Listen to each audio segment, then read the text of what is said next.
काय झालं? कंटाळलास? खूप प्रयत्न करतोय, पण हवं तसं यश काय मिळेना, बरोबर ना? आता ही धावपळ सोडून कुठेतरी लांब निघून जावंसं वाटतंय ना? अजून किती दिवस सोसावं लागणार हेच तुझ्या डोक्यात कायम असतं. त्याच त्याच गोष्टींना पुरता कंटाळून गेलायस तू. मला माहिती आहे, या वेदना आता तुला सहन होत नाहीये. यापुढे अशी समस्या तुला सतावणार नाही. तू आजपर्यंत भरपूर दुःख सहन केलंस. तुझी वाईट वेळ संपून जाईल.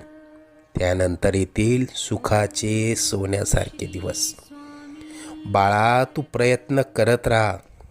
जिथे तू थांबशील तिथून पुढे तू हाती घेतलेले कार्य आम्ही पूर्णत्व